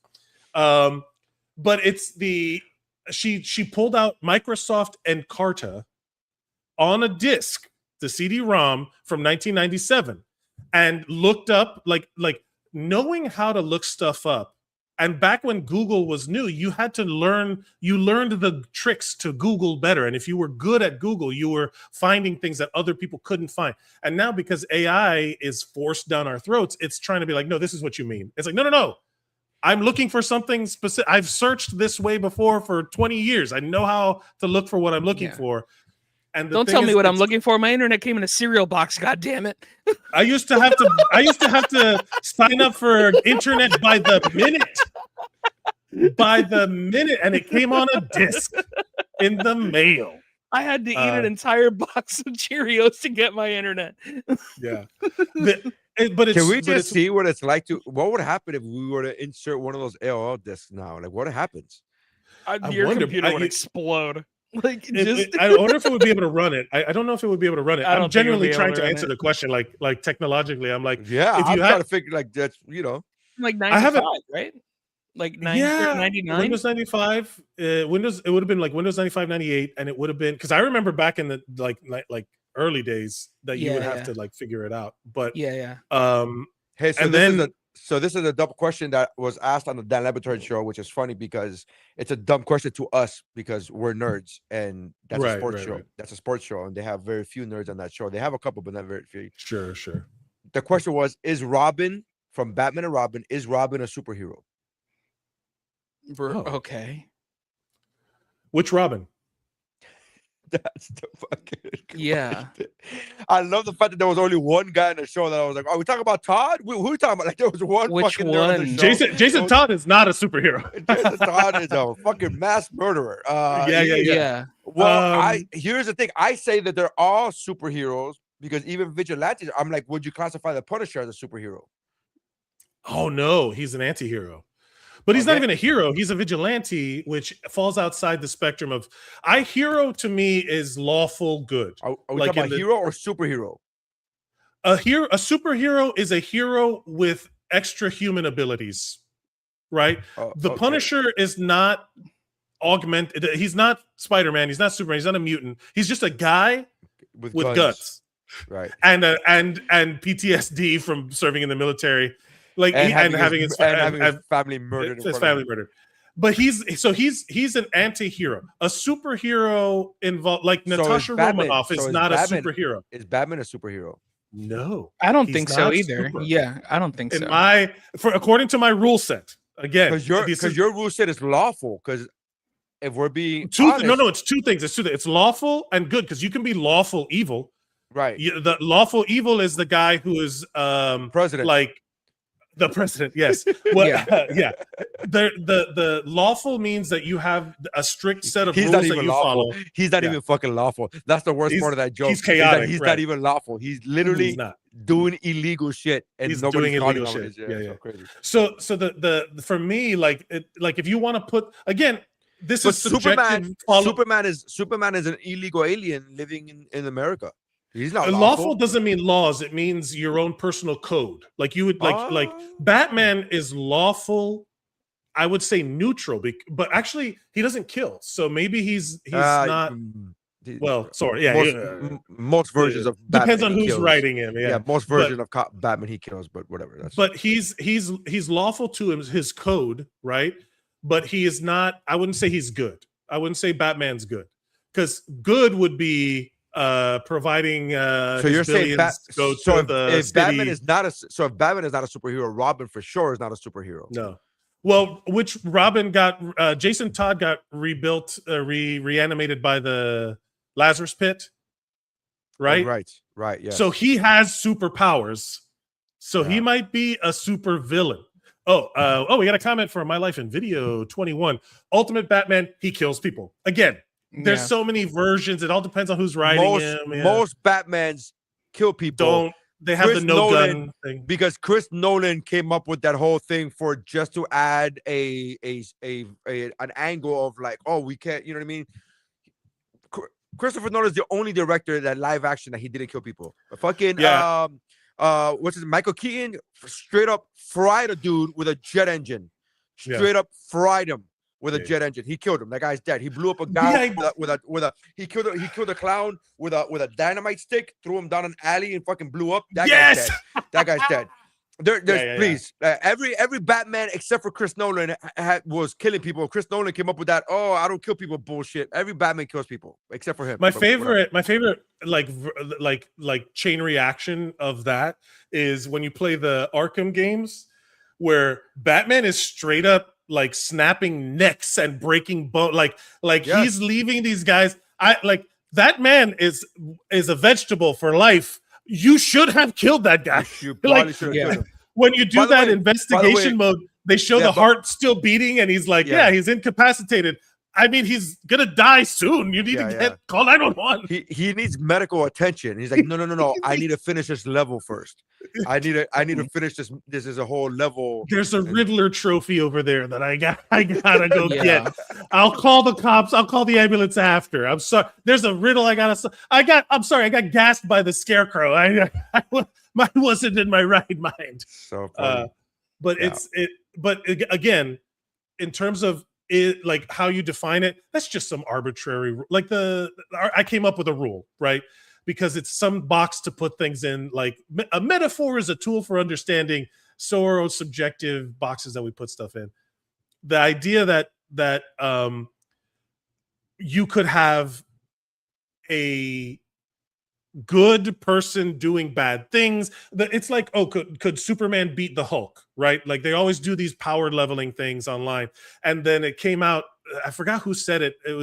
I attribute it to Stan Lee, but I don't think it was him, where he's like, it's like who would win, the Hulk or Superman? It's like whoever's writing the story gets to choose. Yeah. Right. Well, Stan Lee would say all the time, he was like, who would win between this guy and this guy? And he's like, whoever the writer decides wins. It's what Stanley would always say. So that's yeah. So Yolanda says the Robin I knew said, "Holy greenbacks, Batman, kapow!" Yes, that is true. There's a version of that because whoever writes the story gets to choose. You know, like that's their story. That's their version. Valdes. What do you think he's a superhero? Well, here's my thought. Considering that we, in the Adam West one, they had to actually tape down his dick because it was so big, in the breeches that he was wearing. So yeah, I think he's a superhero. That's the same Robin. It is superhuman. It's more human than human.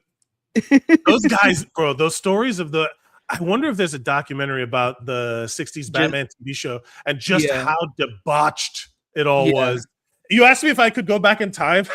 You just want to see how big Burt Ward's dick was in the Robin suit? For science, Valdes. I need it for record keeping. I mean, I'm sure you can I'm sure you can see it on the DVDs or something. Bro, it's so crazy. But that's already when it's taped down. He wants to. Yeah, you're right. You're right. Yeah. But apparently, apparently, I could be wrong because Kurt Braunohler has a joke about this. But he says that he was at his dad's house and he was showing his kids, Kurt Braunohler's kids, the Batman series, and then his dad kept saying, "Oh, Burt Ward's dick was so big that and now all the kids do is look at Burt Ward's dick." Like I would not have noticed it. Like if you hadn't said anything, dude. It's like all you notice when you watch it. You're like, "Holy shit, that guy's dick is huge." That guy's dick is huge. He's like the Riddler's gonna kill 1,000 people. He's like, you see that hog on that guy? Yeah, dude, that guy is a hog, bro. There is a 60s Batman YouTube video from Warner Brothers Classics. It's called Batmania Born, and it is available on YouTube. But it is like, I don't know how it's from Warner Brothers Classics, the official thing. So I don't know if they were talking about his hog. If they're going to talk about his, exactly. I don't know if they're going to talk about his hog. There's going to be a 5-minute piece, a vignette on the hog. Yeah, it's one of the features. Is like hog. Neri, you went robot. You went robot. No. Say all that again. We lost him. Did I? I'm back. If you hear us stop talking and let you talk, then that means you're back. Otherwise, you're frozen. Funny. Yeah. But the idea of like, can I just say real quick? Can I have to bring this back? The fucking joke that the internet cut off was a good one. It said there's a special DVD feature called Hogtied. That's very good. Do you remember that show? It's its own DVD. It's its own DVD. I was like, I can't let it go. Do you remember that show, 1,000 Ways to Die? Yes. Yeah. Okay, there was one that I remember about this guy who he wanted to go out and party, but he wanted it to look like he had a big dick, so he put like something there, like a dildo or a sausage or something, and a banana, and then he tied it to his leg, but he tied it so tight that he was giving himself a blood clot. And then so at the end of the night when he was like going home, I can't remember if it was with a girl or not, he took the rope, like came off, and the blood clot gave him a stroke. Could you imagine being that girl? Not only like 2 levels of disappointment, being lied to about the size of this guy's dick, and also I have to respond to a medical emergency. This is bullshit. That's wild. So funny. Yeah. It's like so somebody having a disappointing. heart attack on you when you're it's like- having sex or it's- something. It's just as disappointing as PlayStation no longer producing physical media. It's just as disappointing as when you hear people talk about Supergirl without even fucking watching the movie first. Yeah. Jesus Christ. Really quick, you're wearing your the Superman hoodie. We talk about how great the Superman movie was the last year. We talked about how this movie came out. I was super excited for. My problem with all of this discourse is what we were talking about earlier, going to, pivoting to Supergirl, is that there are reasons to critique any movie, and they're getting drowned out by the dork ass losers online who make it about this woke shit. But like the movie itself, I feel like I have to defend it from those dorks, but then it's also like, yeah, the movie's perfect, and I'm like, easy, it's like it was a fun movie. I thought it was a good. Here's the problem that I have. One, it was a fun movie. Two, I generally liked the movie. I thought it was a really good movie. Were there flaws in it? I think that my biggest nitpick of the movie, two nitpicks that I have of it, is like Lobo was there for no reason. No reason. No reason. And I legitimately felt I don't want to say no reason. I think the reason is so they can introduce the characters so they could put him in another movie later. That's it. It was just like he might as well have been an end credit scene. I believe like it would have served the same purpose as far as introducing him into the cinematic universe. It would have saved the same purpose if you just would have had him in a after credit scene. So he served no purpose. Yeah. Yeah. No, for the record, Valdes, have you seen it? No. Okay. I'm not speaking. I'm not giving details. I'm not giving details. It's fine. No spoilers. And then the other thing that I nitpick is, and I know this isn't necessary for the character, but I thought they spent a little bit too long on her drinking it up thing. Like I just the party, yeah. Like the party thing was a little. I felt like it was a little too long, and by that I mean the whole thing, her being drunk was probably 8 minutes, 9 minutes, if I'm being real. And to me, it felt a little too long. Those are my nitpicks of the movie. Yes. The rest of the movie was fucking dope. They took away her powers in a smart, creative way, right? They did fucking it was awesome. It was fun. And I had this one comment from one guy in line where he was like, I don't go to these movies for just simply fun movies. These movies are bigger and deeper than that. And I'm like, what the fuck are you talking about? That's the stupidest shit I've ever fucking heard in my life. Let's talk about this for a second. A superhero movie has to change your life. It's cool if it does, but that's what you're talking about. Like it has to change. Get the fuck out of here. Yeah, I don't know. Okay, so let me zoom out a little bit, because if you don't know what's going on, like we're all nerds here, but we don't like the pop culture world. Superhero movies have become the only movies that people go see in the theater. Yeah, they're because of how expensive movies have gotten. Most people don't go to the movies, not to make. They are money laundering fronts for whatever. But the reason why people forget about why they're so cost prohibitively expensive that you don't go to the movies anymore. Where back in the Blockbuster Best Buy days of my youth, when it was like you would go to the movies with your friends every other weekend. Like we were talking about, Mike Valdes and I had that video of like the lost art of comiendo mierda, like the lost art of just going to the movies because it was something to do. And the idea that it's now so cost prohibitive, it's like going out to fine dining. Like nobody's going out to these restaurants and like because you can't afford to have a mid experience anymore. So just having like a 3-star experience, people view it as like an affront. It has to be the most amazing thing. And it goes into that algorithmically generated bean soup theory, where like, if it's not perfectly for me, it's trash, like how dare you make something that isn't exactly what I wanted in my mind, like it's again, you having to interact with the world and not the internet made you a little bit more flexible to the things that aren't 100% for you. So this is people come out of like, oh, I'm not going to see the movies to have fun. It's like, boy, you must be upset all the time. All the time. And What is that's your what's life like? happening. What is your life like that you're like this movie? Like it's literally a comment on my Instagram feed. I don't go to these movies for just for them to be fun. A movie to be fun and cool is not enough anymore.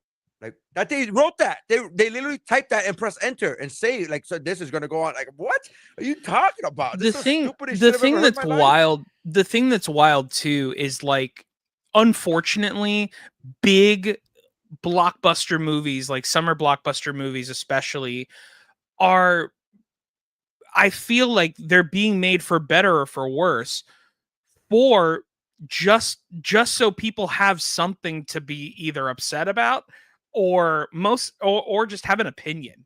Like, because ultimately, like, all anyone cares about is like, how can I get my opinion off on this? Because here's the truth. Every person that saw The Furious only has good things to say about it. If they don't have good things to say about it, it's because they haven't seen it. Right? All 37 people. Exactly. That movie made $5 million in the United States. That's pathetic. Yeah, like, that's why we bad. don't get good things anymore. Yeah. That's why we don't get good You things. want to know my perfect example of that is the movie The Nice Guys. I love The that Nice movie, Guys is such a good movie that it could have sparked a series of movies. I'm not talking about a universe. I'm talking about like back in the day when you had 48 hours and then they were like, hey, you know what? Let's do it again with another 48 hours. Yeah. Like, just make a movie that people like again, you're right about the Lobo thing. So for if you don't know, Supergirl was an adaptation of the Woman of Tomorrow comic book series. It's the comic that came out not too long ago. It's fairly recent. Before that, there was like the Supergirl was, they had the WB show, which was, fun and campy, and it was very much like a oh shucks, whatever. But the Woman of Tomorrow comic is about she's just as strong and capable as Superman is. She's just as strong. Her powers are they're slightly different, but she is not oh shucks ho hum, Kansas farm boy, because she lived through in the comic book, she lived through the death of Krypton and Argo, which was the city that they saved for a while. And then she now has the PTSD of that loss that Clark Kent Kal-El does not. Right. And in the comic book, they don't have Lobo in there. It's literally just about her and this girl who they share story. And also the Ruthie character in the movie was not like, they should have spent a little time on Ruthie too. I wasn't a fan of the actress that played, like the performance. I won't say the actor, the performance of Ruthie in the movie. Like I was like, oh, it fell a little flat to me. I was like, oh, I wish it could have been. I wanted it to be more engaging. But the idea that you don't need a Lobo. You don't need a Lobo. But again, I think I'm okay with this is why I'm okay with Lobo in the movie, because was he unnecessary? Yes, but he was only there for 5 minutes. How much screen time did he have? He was only, so the unnecessary part was only in and out. Like I didn't. Okay, fine. Marketing wise, you want him in the movie to sell the movie. You want him in the movie to introduce the character that people love. People love this character from the comics into the cinematic universe. So I get from a business perspective why you had Lobo in the movie, but Lobo had nothing to do with this movie. It was because Jason Momoa is friends with James Gunn, and he was like, "I want to play Lobo," and they're like, "Yeah, we'll squeeze you in," because it doesn't really matter if he's there or not. What a fun little thing! And it was a fun little thing. A fun little thing. Now they're also, God, I don't want to get into spoilers, but they changed some aspects of the story, and I get it. I'm okay with that. I'm okay with that. Sure, I'm not okay. Again, people are like, oh, they have to stick to the comics, and it's like it depends on who's writing. Like, think about how many times, like Absolute Batman, like this, My Life in Video 21, Ultimate Batman kills people. Yeah. And I was Dark Knight, the Batman the Animated Series, Kevin Conroy. He was like a lawful good person. He didn't kill nobody. That's my Batman. But everybody has to have a version of these modern mythologies, right? So if they make this story where Supergirl is this complex layered person, it's like, of course it's going to be different because it's too university. If they would have just told a story without, I understand they had to include the Superman in there a little bit. I understand they had to include her time on Earth and why she's away. but also like if they there's aspects that they changed that I liked and aspects that they didn't, and I would have preferred if they would have just stayed very tight on that story. And you're right, the partying thing went a little long, but it's like, okay, she's damaged, good, go now, have it be a character relationship. Correct. You know, like have that girl like I don't know how much to say because it's not a spoiler episode, but it's also like the bad guy. So also the bad guys are a child trafficking women, like the worst are the worst abducting, people. The worst are the worst people. and then like for the like you hear some people complain about like, oh, they made it woke, and I'm like, that's a bad guy. Like that's a bad guy thing to do. Are you too used to defending it in real life for your guy that you think is good, that this is causing you friction? That deserves some introspection, guy. That, you know, like what the hell is it's like they're literally murderers, rapists, and child traffickers. It's like, uh-oh, is someone talking like that scene in Euphoria? Oh my God, is this fucking play about us? Yes, it's about you. You idiots. You're the bad guys. Oh my God. By the way, there's plenty to like, there's plenty to not like. But again, the statement of like, I don't just go to movies just to have a good time anymore. They have to be bigger than that. Is that to me is a ridiculous statement. It's so ridiculous. It was a fun movie. I will say this. I don't know if I would have paid. I paid for the IMAX, and I paid. I don't know. Again, the movies they made separate from the businesses practices of movies today, because I don't know if I would have paid full price for that. I went on a weekday during the discount times, matinee times, right? And I still paid like $30 to see it in IMAX. I want to go back to see it again tomorrow. I saw the day it came out, and I want to go back to see it again tomorrow. I want to go in an AMC theater so I can get the dick cup. That's what I'm looking forward to. Yeah. You want the dick cup? You want the foreskin cup? Oh, I need that dick cup. I need it uncut. I need it uncut, baby. I need it like fucking like Robin's hog. I need it like Robin's hog. Just you need a Gentile. You need a Gentile popcorn bucket with the foreskin intact. Also, do you think when Jason Todd went into the Lazarus pit that he got his foreskin back? Like, do you come back full?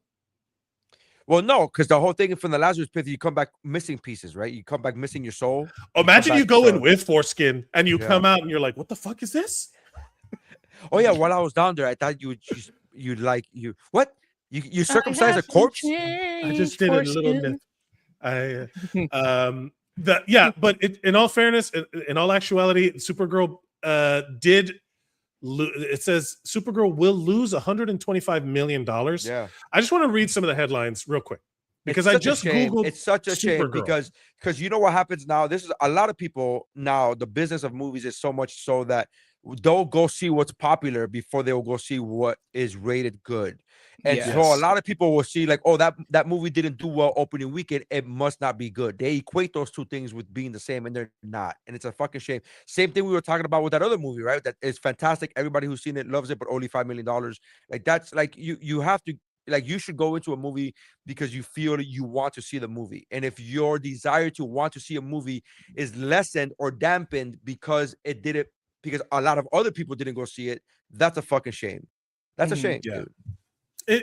This goes back for us. Like I can literally point to our pivot point as friends, you, me, Nery, when we went to go see Fan Four Stick, and we were like, "This is fine. This is a good movie. It's fine. This is fine." I watched this goofy shit. It's like it's not like the movie didn't go home and poison my dog and shoot my mom in the head. Like it's just a movie.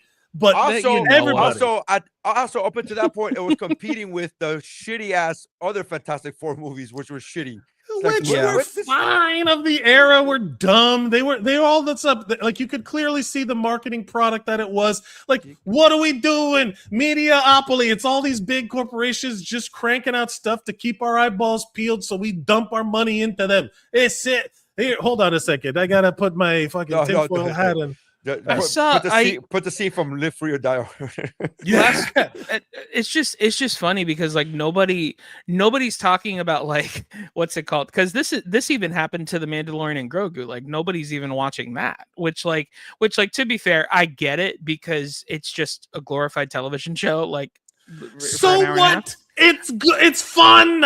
Yeah. Who gives a shit? TV, none of it fucking matters anymore. Just watch it. But I will say the problem is I'm not paying $50 to go see a movie. Exactly. That's just too much money, man. It's just too much. My biggest issue. I wish I was only paying $50. I got 3 kids, bro. I can't. I fucking wish. Right. I would take that $50 movie any day of the fucking week, bro. Yeah. Jesus Christ. My biggest gripe with Mandalorian and Grogu is just that their home base is in a planet that just looks like Key West, and it's ridiculous. I love the vibe. I love a tropical Star Wars environment. Scarif is my favorite. I love it. It's like why bro. is Star Wars? Stop showing Tatooine. Stop showing me deserts. I want it to look like this, like in Andor when they go to space Miami and he gets arrested. Like in Andor, I was like that. I like seeing representation on camera. That's so I like weird. seeing my home. Yeah. Just to dismount off of this topic. So here's the headlines that I read when I type in just Supergirl into Google News. The first thing is because it splits it up into sections. Helen Slater, the original Supergirl, which if you go back and you watch that original Supergirl movie, it's wild. Yeah. She's like, yeah, she's great. She like folks are dumping on the new Supergirl, but original Supergirl star supports Millie Alcock amid box office setback. She's like, yeah, it's great. But then it says new Supergirl film receives poor critical and audience reviews, and it talks about hating Supergirl doesn't make you a misogynist. That's a headline. By the way, algorithmic.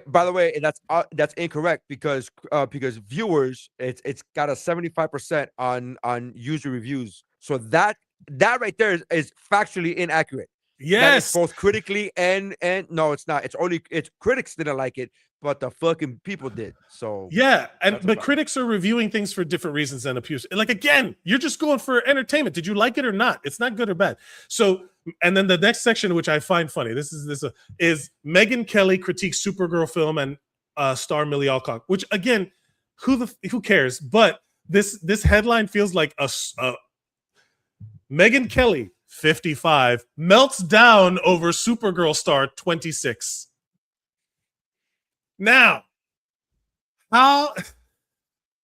first of all, funny that they chose to include, interesting that they chose to include the ages in there, but also kind of misogynistic, like pitting, like it's this old bitch is mad about this young girl. It's like interesting, but I'm just presenting it as how it's being chosen. The headlines are being chosen to be written.